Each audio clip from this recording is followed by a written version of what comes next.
Hi kids, I'm Assemblyman Scott Wilk, and I represent you in Sacramento. The people of my district elect me to represent your interests. There are many different ideas on how to make our state great, and my job is to help decide what is best. Decisions made in this capital affect you and our community. Public service means doing what's right for the people. My wife and I have owned 3 businesses over the last 27 years. The last one being a public affairs firm for the last 6, where I helped businesses navigate the rules and regulations of government. Not everybody in this building agrees with me, but I think one of the core functions of government is public safety. I have to rise in opposition to this bill. This bill started as focused on the residents of Porter Ranch. They greatly expanded it. This will be a job killer bill. This will not allow people to get justice because it's going to clog the courts. We can do better than this. California, there's no one that works harder, smarter, or dreams bigger. And we have a ton of talent and capital in this state that we should be leveraging. And what I'd like you to do is I'd like you to go back to the governor and tell him that we're going to solve this crisis through innovation, not through regulation. In 1992, I had the honor of serving as campaign manager for Maureen Reagan's congressional race. Perhaps the single most important reason that I remember that time so well, on an airport tarmac in Bakersfield, California, while representing my chapter of the California College Republicans, I got to shake Ronald Reagan's hands. You know, looking back, there's no way I could ever imagine that I'd be standing here today honoring one of the most transformative figures in American history.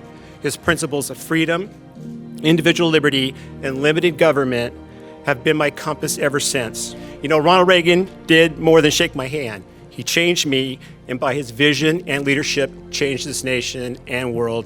Thank you for allowing me to share some thoughts today. The frustrating part for us is that the decisions that we make here in Sacramento, education your children and grandchildren get, the water you drink, the air you breathe, the roads you drive on, these decisions are made here, not in DC. Everybody covers DC. Fine. But really, we affect your daily life on a much greater scale than Washington, D.C., and we don't get the coverage I think we should. So we are going out and generating interest. The one thing that I have done when I became leader is really have a greater focus communicating outside of the building, and we've really upped our comms game. Okay, so what's your future in terms of leadership? And well, in terms of issues, we're going to continue, pressing on the things we need to press on, which is, the affordability issue, housing. My daughter and her family, with my oldest grandson, they moved out of the state.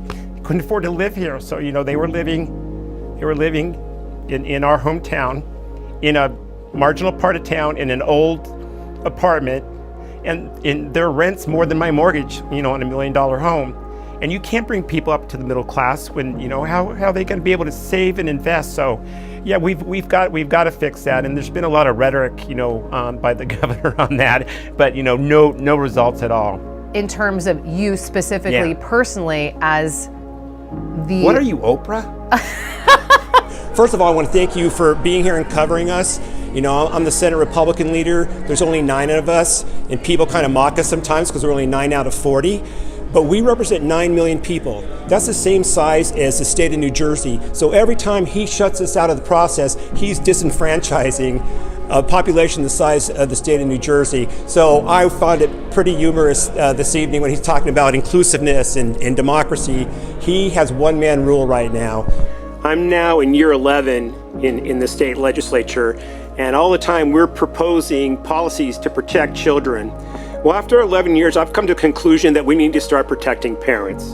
I've been here and witnessed a full frontal assault on charter schools, taking away parents' choice and how their children are going to be educated, to the detriment particularly of children of color. In recent years, we have put government bureaucrats between parents, children, and doctors when it comes to medical care.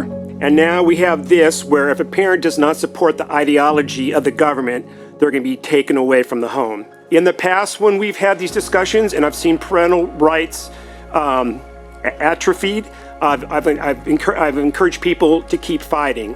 I've changed my mind on that. If you love your children, you need to flee California. Honored to be here to serve in the Senate with all of you, and here we are wrapping up a lot of work over the last 2 years.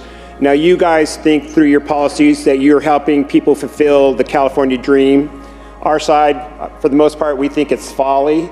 and ultimately history will decide. So many of you have had this job before and you know how much it sucks, and I'm so looking forward to not having to do it again. Had a great 2 years. I hope everybody really enjoys their time off. I know a lot of us are going to be out campaigning, but that's good. You know, I don't know about you, I find that energizing, you know, actually going out and interfacing with, you know, average Californians that we represent. I encourage you to go out there, press the flash, share your vision, and maybe even more importantly, listen to them. And I think you'll come back with maybe better ideas that you can introduce next year that makes the lives of average Californians better. Enter Scott Wilk. He's someone who focuses on solving problems. He's somebody that takes to heart what 85% of Californians want, which is collaboration, which is getting things done, which is putting principle ahead of politics. How rare was it to have somebody who not just got elected, but ascended to a leadership position with the perspective of putting principle ahead of politics? His legislative record shows not just supporting animals, but animal shelters, foster youth, education, transparency, making this place a better place to function. It's an honor to stand here to thank you for your friendship, to commend you for your leadership, and to just say to everyone, there is a way in this business to be successful, to be principled, to be valued by leading and standing by your convictions. And that is what Scott Wilk has done his entire time in office. And so thank you for being you, thank you for being my friend, and thank you for being a fine senator in this august body. But your insight, your energy, your experience, your heart, all these things will be missed by all of us. The Gift Caucus is losing its best source of meme content. They seem to like a lot of your gestures and chaos that you bring at times. But look, it's been a true honor and pleasure for all of us to work with you, Senator Wilk. We're going to miss you very much. You've been an important part of the success of this institution over the years, bipartisan success for the people of California, and we thank you for your service.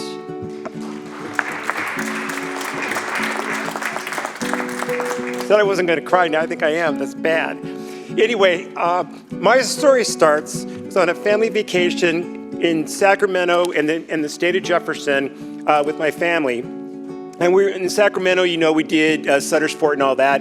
We did a tour of the Capitol. I was sitting up there, 13 years old, saying that's what I want to do.